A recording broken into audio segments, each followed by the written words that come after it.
अब चलिए हम आपको लेकर चलते हैं मुरादाबाद, पीतल नगरी।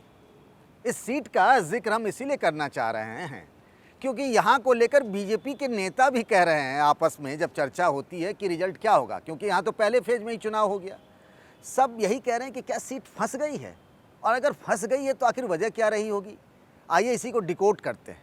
ये जो मुरादाबाद है ये बीजेपी के प्रदेश अध्यक्ष भूपेंद्र चौधरी का होम डिस्ट्रिक्ट है, इसीलिए उनकी भी प्रतिष्ठा दांव पर लगी हुई है कि क्या होगा नहीं होगा।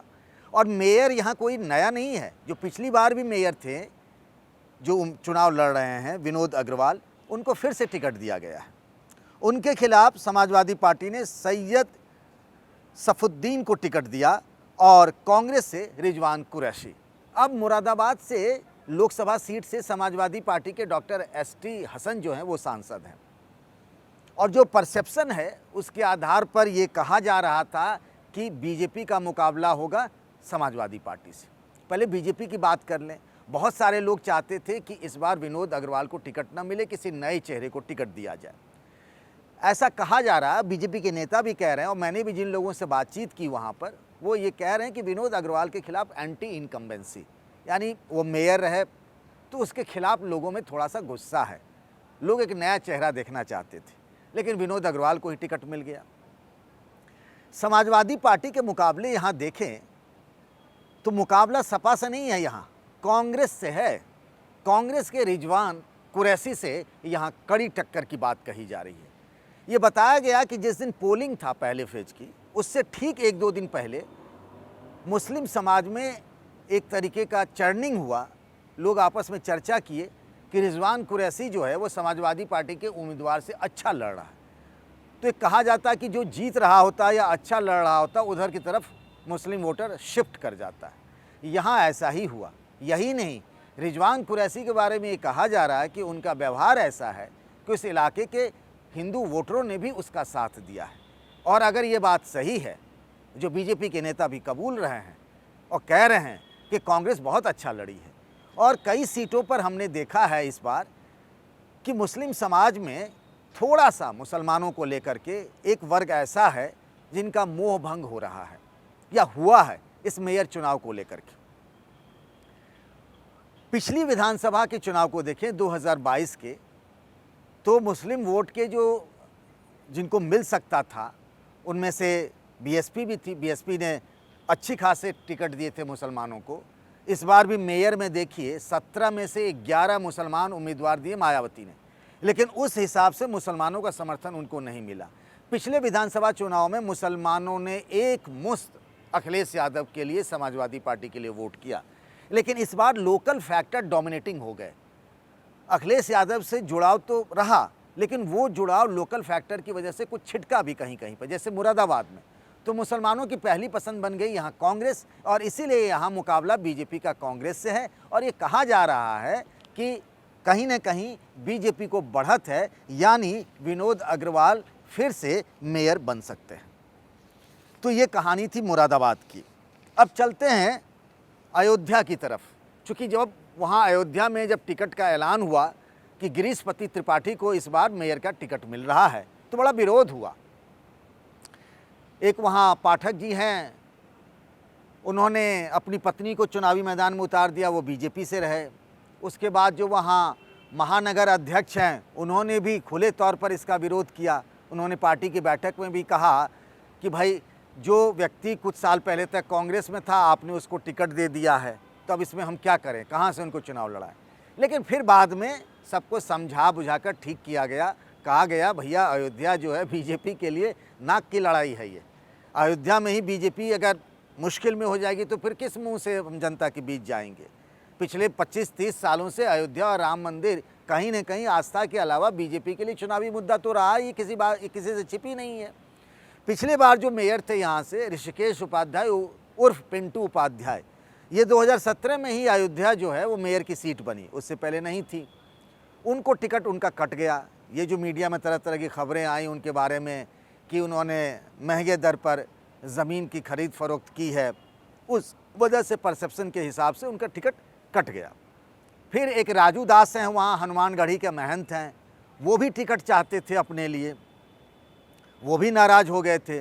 शुरुआत में कुछ दिन तो वो चुनाव प्रचार में रहे ही नहीं, बाद में समझाने बुझाने पर आए।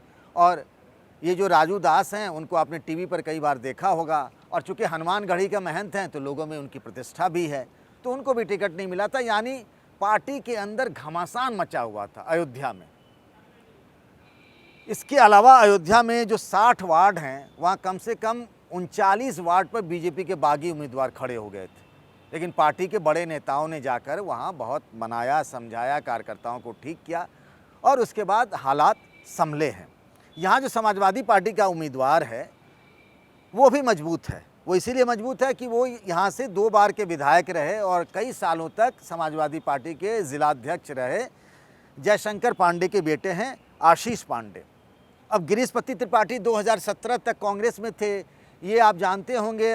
फैज़ाबाद से जो सांसद हुआ करते थे कांग्रेस के, निर्मल खत्री, जो बाद में यूपी कांग्रेस के अध्यक्ष भी बने, उनके करीबी बताए जाते थे। लेकिन इनको कांग्रेस से, इनको बीजेपी से टिकट मिल गया गिरीशपति त्रिपाठी को। योगी जी को वहाँ 2-2 बार जाना पड़ा। योगी जी वहाँ गए, संतों से उन्होंने बात की, कहा संत महात्माओं की बैठक में कि भाई मैंने तो आप ही के समाज से किसी को टिकट दिलवाया है, उनको चुनाव लड़ रहे हैं, तो आप सब लोग जाइए और उनके लिए वोट का जुगाड़ करिए। तो जब मैं आपसे बात कर रहा हूँ मतदान खत्म हो चुका है और अभी जानकारी मिल रही है कि बीजेपी अब वहाँ बढ़त की ओर है। तो ये कहानी अयोध्या की थी। अयोध्या इसीलिए विवादों में रहा टिकट बंटवारे को लेकर, और यही विवाद कहाँ हुआ? प्रयागराज में भी। प्रयागराज में 2 बार से मेयर जो थी वो अभिलाषा गुप्ता थी। अभिलाषा गुप्ता योगी सरकार में मंत्री जो हैं नंद गोपाल गुप्ता नंदी, उनकी पत्नी हैं। ऐसा लग रहा था कि जब ये सीट जनरल हो गई है तो अभिलाषा को फिर से मौका मिल सकता, वो हैट्रिक मार सकती हैं। लेकिन केशव प्रसाद मौर्य जो कि यूपी के डिप्टी सीएम, उन्होंने अपने करीबी नेता गणेश केसरवानी को टिकट दिला दिया। अब ये बात नंदी को कहाँ से पसंद आए? नंदी जी कोप भवन में चले गए। बहाना उन्होंने किसी और एक नेता का ले लिया कि उन जिसके खिलाफ वो चुनाव लड़े थे उसको केशव मौर्य ने पार्टी में उनसे बिना पूछे ज्वाइन करा लिया। मामला वैसे ये था कि उनकी पत्नी को टिकट नहीं मिला था, लेकिन बहाना तो कहीं और लगाना, किसी और के कंधे पे बंदूक दागनी थी। तो उन्होंने कह दिया बिना नाम लिए केशव प्रसाद मौर्य का कि भाई ऐसा है कि कुछ लोग जो है बीजेपी को अपनी प्राइवेट लिमिटेड कंपनी की तरह चलाना चाहते हैं, इस पर उनको आपत्ति है, ऐतराज़ है। वो दिल्ली भी गए, नेताओं से भी मिले, चुनाव प्रचार में भी उतना हिस्सा नहीं लिया जैसा कहा जा रहा है। वहाँ जब योगी आदित्यनाथ चुनावी सभा करने गए तब वो मंच पर ज़रूर नज़र आए थे, और यहीं पे योगी ने एक बात कही थी, अतीक और अशरफ की किलिंग का जिक्र न किए हुए उन्हें कहा था विश्व प्रधान। उन्होंने ये कहा था कि जैसा आप बोते हैं वैसा आप काटते हैं, ये बात थी। तो शुरुआत में यहाँ भी बीजेपी में बहुत अंदरूनी कलह थी। यहाँ के प्रभारी मंत्री स्वतंत्र देव सिंह ने वहाँ लंबा कैंप किया, केशव प्रसाद मौर्य वहाँ गए, और फिर जा कर के धीरे धीरे वहाँ पर हालात ठीक किए गए। यहाँ एक दूसरी वजह भी थी, जो समाजवादी पार्टी के उम्मीदवार यहाँ थे प्रयागराज से अजय श्रीवास्तव, कांग्रेस से प्रभाशंकर मिश्र और बीएसपी से सईद अहमद। यहाँ जो मैंने अपने साथियों से बात की वो कह रहे हैं कि कुछ बेल्ट में जहाँ पे अतीक और अशरफ का वर्चस्व था, दबदबा था, यानी कि करेली और उससे सटे हुए इलाके, वहाँ पर वो लोग मुस्लिम समाज समाजवादी पार्टी से थोड़े बिदके हुए थे। और बाद में जो अतीक अहमद का बेटा अली का पोस्टर आ गया जिसमें उसने समाजवादी पार्टी को छोड़कर बीएसपी के लिए वोट करने की अपील की थी, लोग बताते हैं कि मुसलमानों के एक तबके में इसका भी असर हुआ, और कुल मिलाकर ये कहा जा रहा है कि यहाँ बीजेपी की जीत तय है, आसान जीत होगी, बीजेपी बड़ी आराम से जीतने वाली है, ऐसा कहा जा रहा है। लखनऊ के बारे में क्या जिक्र करें, मतलब लखनऊ तो बीजेपी के लिए गढ़ रहा है। अटल बिहारी वाजपेयी प्रधानमंत्री रहे, यहाँ से सांसद रहे, वो नहीं रहे, राजनाथ सिंह अब वहाँ से सांसद हैं। मतलब लखनऊ की मिट्टी मिट्टी में बीजेपी है, बुरे हालात में भी यहाँ बीजेपी अच्छा करती रही है। अब उस सीट से मेयर का टिकट मिलना ही समझिए कि अब मेयर हो गए। सुषमा खड़कवाल को यहाँ से टिकट मिला, बहुत लोग लाइन में लगे थे, महिला सीट हो गई थी ये, तो महिलाएं भी बहुत सारी लगी हुई थी। लेकिन राजनाथ सिंह को फैसला करना था यहाँ से किसको टिकट मिलेगा, उन्होंने इनको टिकट दिला दिया। यहाँ से समाजवादी पार्टी से वंदना मिश्रा लड़ रही हैं, जेएनयू से पढ़ी लिखी हैं, वामपंथी विचारधारा की है। उनके पति रमेश दीक्षित वो भी लेफ्ट आइडियोलॉजी के हैं, एनसीपी के प्रदेश अध्यक्ष रहे। अब सोचेंगे एनसीपी से जुड़े हुए लोगों को और लेफ्ट से जुड़े हुए लोगों को अखिलेश यादव ने क्यों टिकट दे दिया। तो बताया जाता है कि समाजवादी पार्टी के जो नेता हैं राजेंद्र चौधरी, उनके बड़े ख़ास दोस्त होते हैं रमेश दीक्षित, अखिलेश यादव भी जानते हैं, उस वजह से समाजवादी पार्टी ने उनको टिकट दे दिया। अखिलेश यादव ने उनके लिए मेट्रो में भी चुनाव प्रचार किया, वहाँ प्रेस कॉन्फ्रेंस भी की, वहाँ गोमती रिवर फ्रंट पर भी गए। लेकिन जो हालात है, बीजेपी बड़ा मजबूत गढ़ है लखनऊ जो है बीजेपी के लिए, तो यहाँ तो बीजेपी की जीत आप पक्की मान कर चलिए।